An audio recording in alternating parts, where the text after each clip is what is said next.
You just heard Wayne talk about a disturbance in the Gulf, and now is the perfect time to remind you of how important it is for your family to create an emergency plan. The sad reality is a lot of us don't have a plan.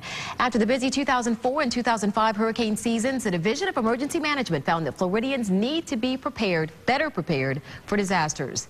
And Tampa Bay Parenting Magazine editor Angela Ardolino is here now with some advice to help you get the kids involved in your family storm plan without scaring them. And without scaring them is a really big deal. And to keep from scaring them, you say just keep it simple. Talk to the kids about the storm, but just keep it simple. Keep it honest. Yeah. Just tell the truth. There's nothing. I come from Miami, so hurricanes are a constant threat. We were always preparing as children for, okay, which one's coming next?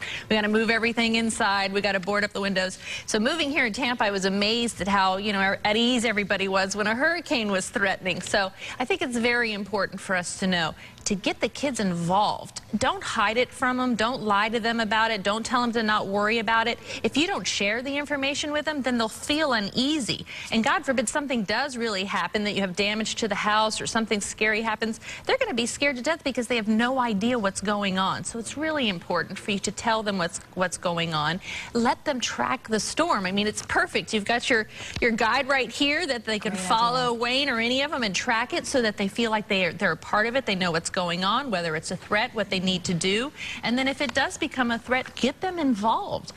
Supplies. I mean, it takes 72 hours for help to come to your house. You need to have 72 hours, 3 days worth of supplies for your family.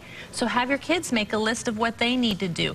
If you have to evacuate, have them pack their suitcase and their essentials so that they're ready. Have them be a part of it. I think I said before, if one great little thing that they could do is check all the flashlights and make sure they have batteries.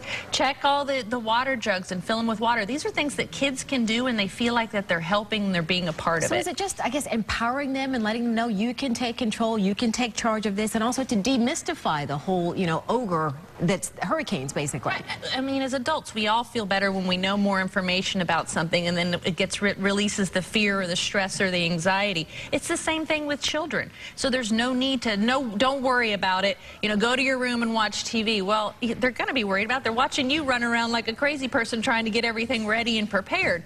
Let them be a part of it so that they don't have that stress and anxiety. And the more prepared that they know the whole family is, the better they'll feel about it. In terms of getting supplies ready together, when you get your kids involved, what age range are we talking about here? Little kids, of course, you get the teenagers involved, but how young should you talk about here? As young, I mean, from as soon as they understand what's going on, tell them what's going on and we're preparing. Of course, if you have a little child who's packing a suitcase, of course you're going to have to check it. If they're doing certain activities that may, that there's probably error that they could mess up, check on it. But still, tell them what they did wrong so that the next year when hurricane season comes, they'll know even better what to do. And you'll have little helpers helping you prepare. Fantastic. And once you get the family involved, everybody's making sure that everything is taken care of, and then that way you don't miss anything. That's right. All right. That's always right. good advice. And where do they pick up the little tracking? Any Sweet Bay store. You can get those at any Sweet Bay store. Of course, you can also come by the station and pick one up as well. Yeah, great advertisement. And Angela's going to be back with us next week. We'll talk about fireworks safety just in time for the 4th of July. And if you missed any of the points that Angela talked about, or you want to share the information with another parent, just go to our website, abcactionnews.com. You can also find help with a variety of parenting issues on the Tampa Bay Parenting website, tbparenting.com. And while you're there, you can sign up for a subscription to Tampa Bay Parenting Magazine.